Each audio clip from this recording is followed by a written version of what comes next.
thought about changing the spelling legally just so people pronounce it right. So, Yeah. yeah. Well, I mean, it's pretty phonetical. I would think. Fosgitt. I mean, That wasn't even the original pronunciation. When it was still in Europe, it was Fosgitt. interesting. Yeah, which With means a like T still? no, with a K, F-O-S-K-E-T-T, which means like a fox's den. Yeah, I looked all that crap up. Hey, we're the Nerdy 30s, and we are sitting here with Jay Fosgitt. He's right here. I'm Jay.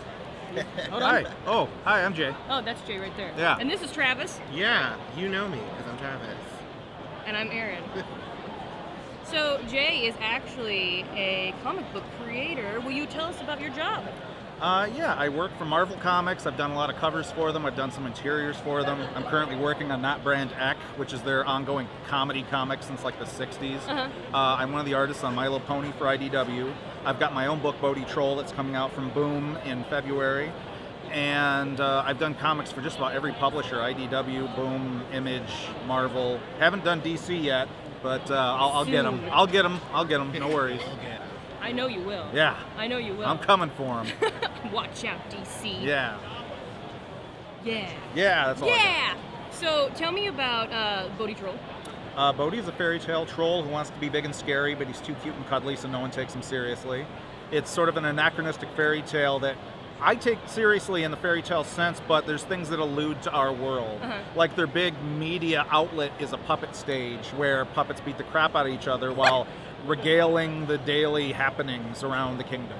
That's awesome. So just to give you an idea, so Bodie works, when he's not trying to be scary, he works for a retired fairy godmother named Ms. Bijou, who's the proprietor of the Drunken Pumpkin, and his best friend is Charlie, who's a barmaid there, who was an aspiring playwright and actor. That's awesome. Like, I love it. That's I in a love it. nutshell, but there's so many things going on there, and adventures and new characters, and it was originally published by Red 5 Comics for a number of years, and then just recently I got the rights back and I took it to Boom, and we're putting out a huge omnibus in February that will compile all of my previous material and all my new material, like a big 300-page graphic novel. Well, that's awesome. Yeah, it's going to be cool. It's nice that all of your work's not going to go bye-bye. Oh, I know. No, I fought to make sure it was all mine, and I'd do it right, and it's going to be great. That's good. That's Yeah. really good. So, is the Bodie Troll, is he kind of like the Domovoy? Have you ever heard of the Domovoy? No, what is the Domovoy? Okay, so the Domovoy is this little creature that used to So be excited evil. to I talk love the Domovoy. It's my favorite little creature. So it's this creature that fell and was like all evil and stuff, and was around humans for so long that it started to become nice and started to love the humans. And it's a trickster, so Okay. it like messes with things in your house and cleans your house for you and all this stuff. Oh, okay. So it's kind of like a kobold in that way. Yeah. Okay, yeah, no, if I'm familiar with that. So, in fact, I put a kobold into Bodhi at one point. So. Really? Well, I try to tap into mythology and have like recognizable characters like that, and then some of my own invention. But Yeah. no, Bodhi is basically a grumpy little 10-year-old kid. You know, he's not as mischievous as he just wants to be scary, and he's so mad when he can't be.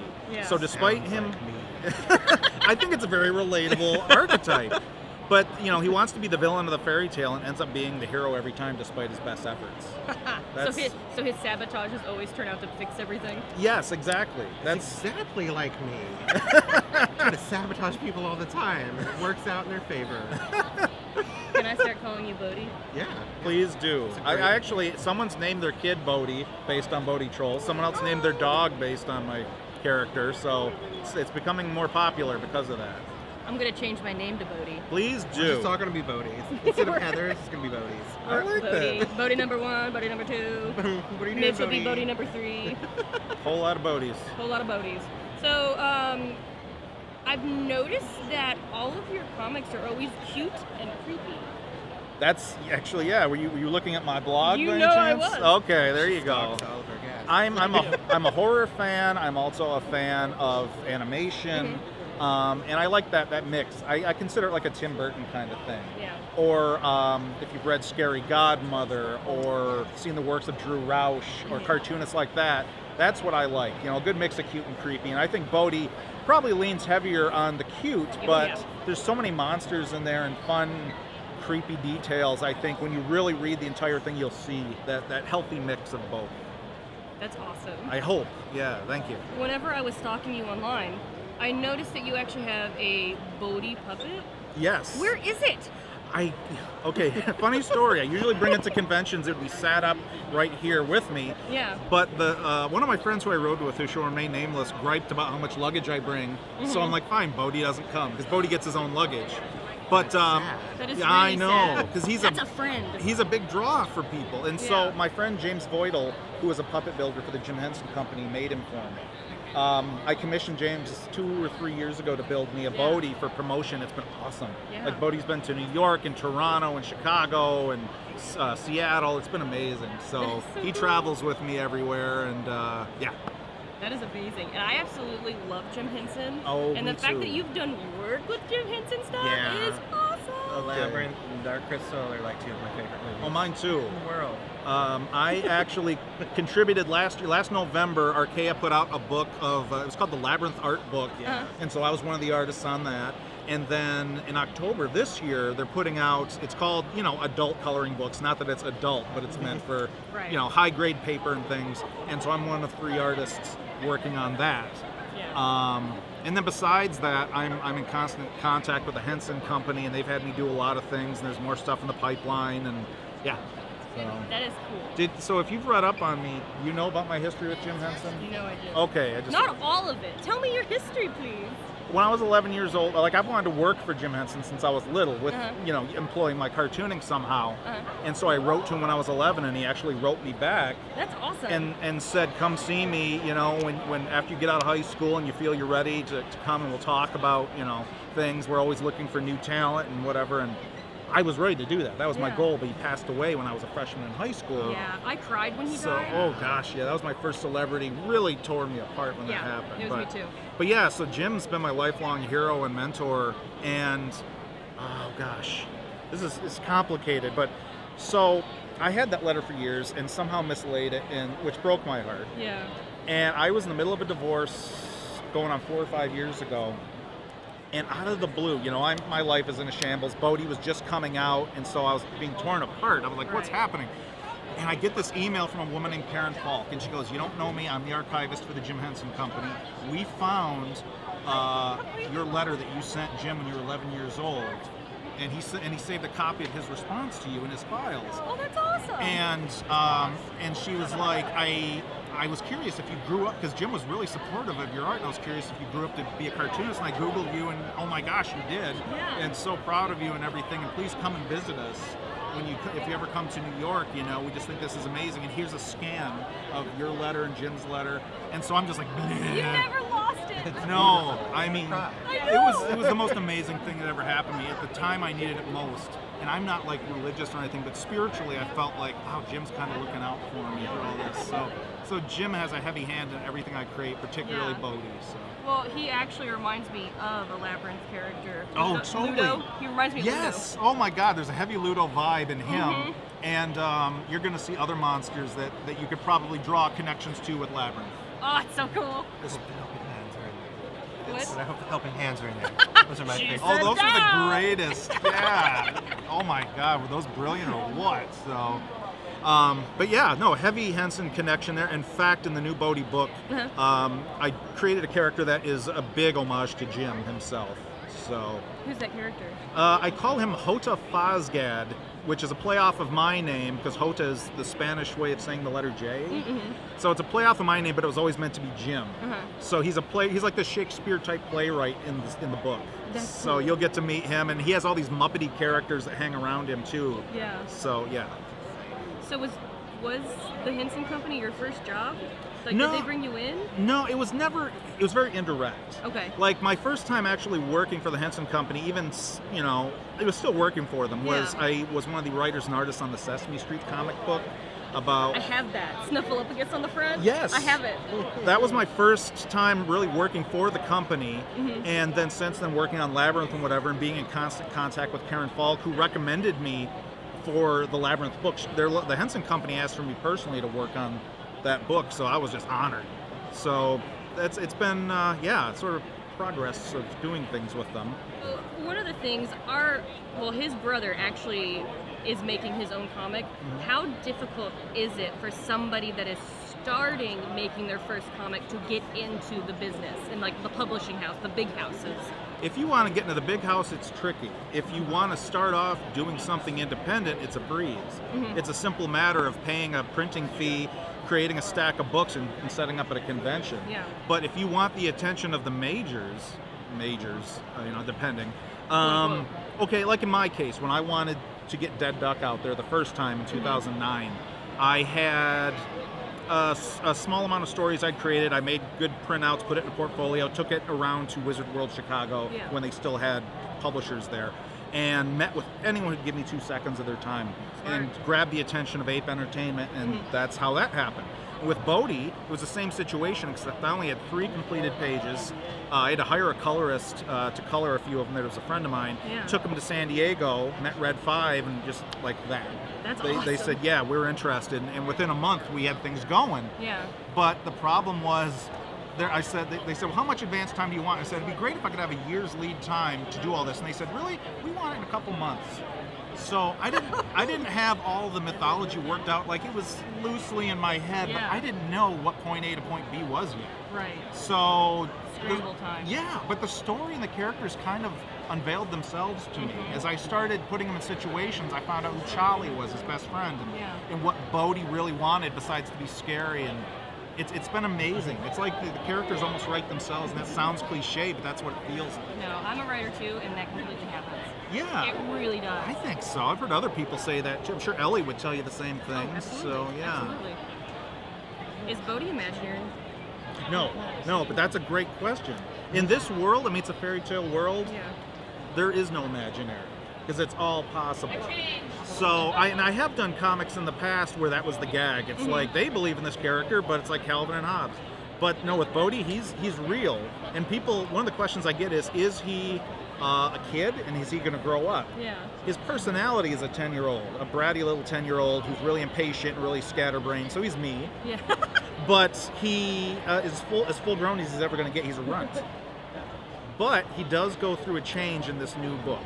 Yeah. And that's all I will say. It's something to look out for. But puberty. Actually, it's like a troll puberty. It really is. So, but nope, he's not imaginary. He's the real deal. And there's a lot to him. There's a lot more to him than just cuteness and grumpiness. So, I'm trying to imagine what troll puberty would be like. I really am. You went to junior high with me. I'm so glad I asked. That's pretty much how I represented the book too. So, no, I'll give you this much. This is a sneak preview into one of the stories. So there's something I've invented called the troll moon, which shines down on a troll, and they go through a change. Now, most trolls are just humongous, almost giants. Okay, but they still go through a change. Maybe they grow a second head, maybe they get horns, whatever. And Bodie is waiting for his big change. And it does happen, but it's not what you think. Uh-oh. That's all I'm going to say. Fantastic. We find out that Bodie's a girl. Bodie started off as a girl. This is something else I'll tell you guys. So when I first created Bodie, I made a pitch to Mike Mignola, who created Hellboy, because we were kind of friends. And I had this idea for a kid Hellboy story where he and Professor Broom go to Norway and he experiences his first crush, who's a girl troll. And that design was like the proto Bodie. So imagine a more female Bodie. She had a more prominent chest, not boobs, but just decidedly feminine. And I gave her eyelashes and all that jazz. But anyway, Mike liked the story, but he wasn't doing like anthology book at the time, so he had no place for it. And I started to like the character, so I wrote the troll character into this greater idea I've had for years about just doing a full-on fairy tale story, and decided to make the troll the star. Because normally it's like I use Seinfeld as an example, where I think Kramer was the funniest character on the show, but he was like considered the comic relief compared to Jerry and those guys. Right. And I'm like, why not have the funniest guy be the lead? Yeah. And that, for me, that's Bodie, the craziest, wonkiest character. Let him be the lead. He brought up Seinfeld and Trolls, and I thought we were going to George Costanza place. Oh, he is so trollish. He is so trollish. But yeah, so Bodie started to take on more of my personality as I was writing it, and so he became a boy. And I went through a long list of names. before I came up with Bodie. Bodie sounded kind of bouncy and alliterative. That's why I chose it. Yeah. And I was doing an interview once when the first run of comics came out, and someone's like, "Did you name him after Bodhi and the Buddhist religion and blah blah blah?" And this big, intricate. I'm like, "No, but that sounds better than my answer, so use that." Yeah. Yes. It's all about We Buddha were just and talking spiritualism. about that last night, where we were just like, people put their own ideas on your ideas. Yeah. And then usually it sounds better, and then you're like, yes. It's almost better that way. Well, That's it's exactly like what I did. everybody thinks that Frank Baum created Wizard of Oz is some sort of political commentary on the Industrial Revolution of America. And he's like, no, I wanted a fairy tale that made me money. Right.